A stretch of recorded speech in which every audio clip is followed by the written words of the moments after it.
April 2nd, 1995. Seagram CEO Edgar Bronfman Jr.'s bid for the MCA Hollywood studio was to remain a secret. Now it's all over the papers. If he doesn't act immediately, hostile bidders may pump up the price and destroy his dream of acquiring an entertainment empire. Bronfman has just 7 days to finalize one of the biggest deals in entertainment history, one that could shake the foundations of his family's legendary business. There was this I would say, voice or continuing concern about where my uncle was going to come out in all of this. New York City, April 3rd. Negotiating teams from Seagram and Matsushita begin a week of intense discussions. Brian Finn of CS First Boston leads the investment banking team for Seagram.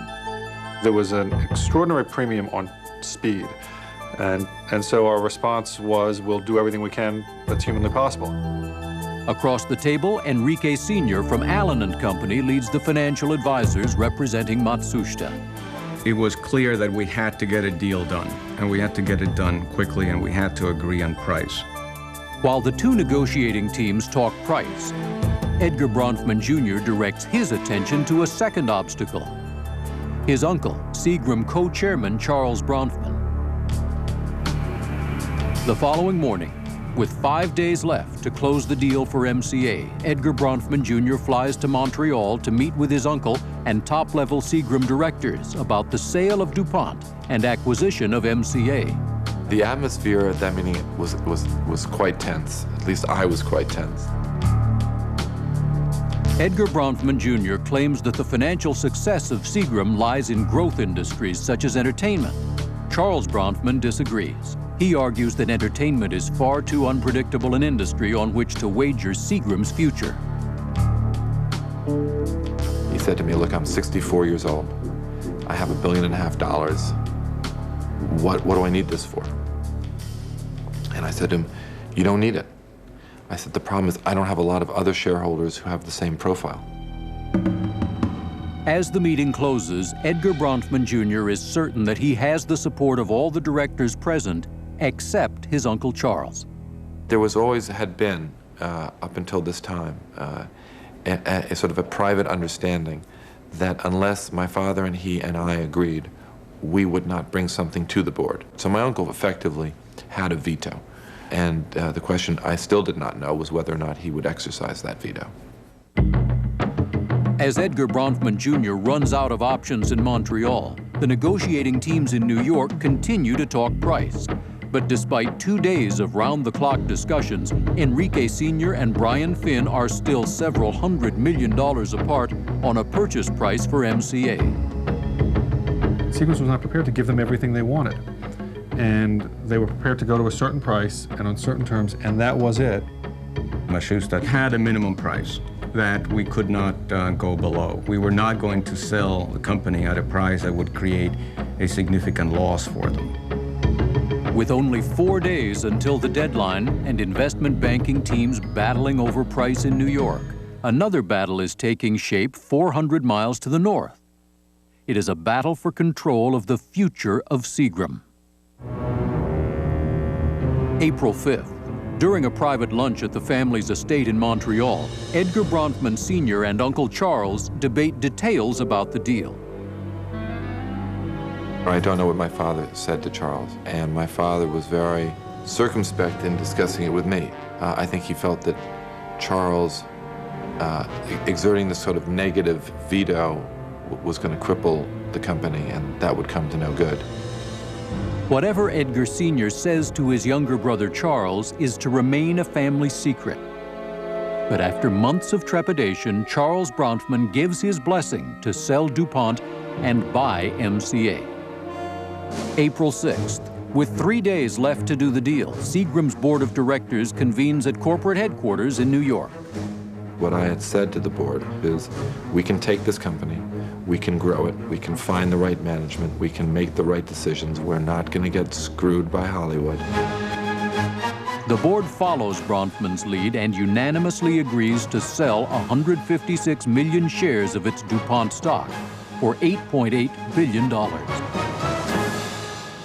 Now that he has his cash, Edgar Jr. can turn his focus to the acquisition price for MCA. Friday, April 7th, the deadline to agree on a price for MCA is just 48 hours away. To sign a deal Sunday, they must close a deal today. We were still, as I recall, a few $100 million apart, and at that point we suggested that it was really time for the principals to talk to each other. Edgar Bronfman Jr. has one last chance to finalize a deal. From his office on the 5th floor of the Seagram building in New York, he calls Morishita in Japan to nail down a price. After several hours of negotiation, the two executives finally come to terms. Seagram will pay $5.7 billion for 80% of MCA. April 9th, 1995. Bronfman and Morishita signed the deal for MCA at a private meeting at the Citicorp Center building in Los Angeles. Following months of secrecy and negotiation, Edgar Bronfman Jr. has succeeded in transforming his family's 70-year-old liquor company into an entertainment empire. There's no question that I led this. I led this in each and every way. It was a moment of great feeling that this opened up an entirely new vista and opportunity for Seagram. But after the deal is done, Edgar Bronfman isn't satisfied. In 1998, Seagram adds Polygram to its growing entertainment portfolio, and in 2000, Seagram merges with French conglomerate Vivendi, forming the second largest media company in the world.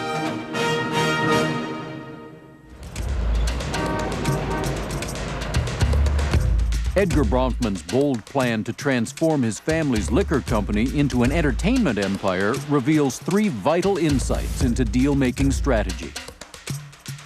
First, exercise personal diplomacy. Instead of turning delicate negotiations for MCA over to intermediaries, Edgar Bronfman Jr. goes face-to-face with Matsushita President Yoshi Morishita to get the deal done. Without a personal relationship, I felt that it was unlikely that we'd be able to maneuver the extremely difficult political waters that lay ahead of us.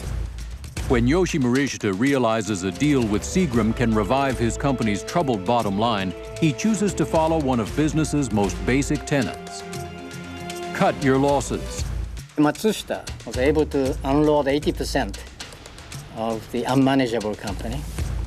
You have 20% without much responsibility. You can contain the risks, financial risks. Lastly, when Edgar Bronfman Jr. goes against his uncle's wishes, he learns another painful truism: personal sacrifice is unavoidable. My relationship with Charles was never as strong after this deal because I was trying to build the future, and Charles was lamenting the past. Seagram's purchase of MCA shook the foundations of Wall Street, Hollywood, and a legendary business. But hidden among the complex family power struggles and the intricate corporate balance sheets lies the secret to the deal's success. The ability of Edgar Bronfman Jr. and Yoshi Morishita to follow the essential principles of business that make or break every big deal was key to their closing one of the biggest deals in entertainment history.